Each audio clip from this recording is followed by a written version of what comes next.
பாருங்கள், காக்டெயிலோட first baby எவ்வளோ big ஆகிட்டாங்க பாருங்கள். இப்போ நான் ஒரு இதில் வச்சுருக்கேன், லைட்டாக நடக்கிறான். இவன் செகண்ட் பேபி,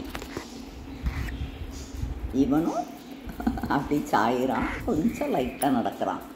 இவன் கொஞ்சம் நல்லாவே நடக்கிறான். பாருங்கள், ஹேரை பாருங்கள் எவ்வளோ க்யூட்டாக இருக்குது பாருங்கள். இப்படி நம்ம டெய்லி தூக்கி வச்சோம்னா அவன் நம்மக்கிட்ட நல்லா ஒட்டிக்கிடுவாங்க ரெண்டு பேருமே. அடுத்த ரெண்டு பேபியும் கொஞ்சம் குட்டியாக இருக்காங்களா, அதனால் அவங்கள இன்னும் ஒரு 3 days கழித்து தான் தூக்க முடியும். இவங்க அதுக்குள்ளே பிக் ஆயிடுவாங்க.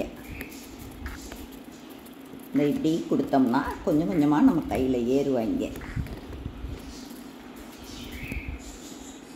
பாருங்கள், க்யூட்டாக இருக்கானா?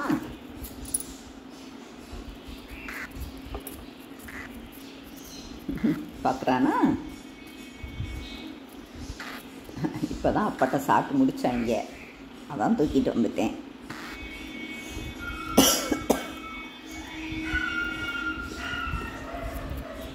Cute baby. நம்ம இப்போயே இவங்களுக்கு ஒரு பேர் மட்டும் செலக்ட் பண்ணி கூப்பிட்டு பார்த்தோம்னா அவங்க நல்லா திரும்பி பார்க்க ஆரம்பிச்சிருவாங்க. நேம் நான் செலக்ட் பண்ணணும் இனிமே தான்.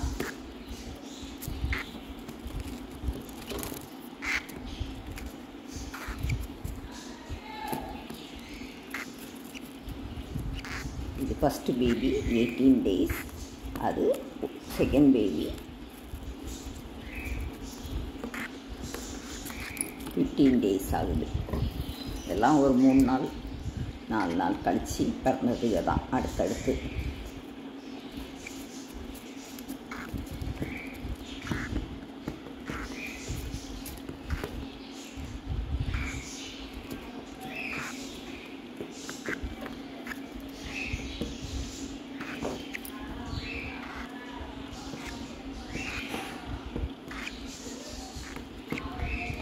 இது எல்லாமே சேல்ஸ்க்கு தான்.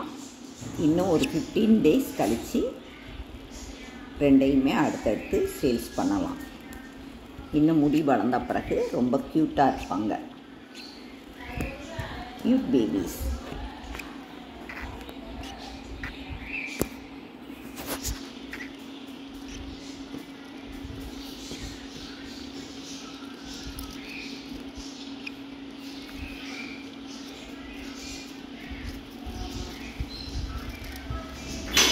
தூக்கம் வருது.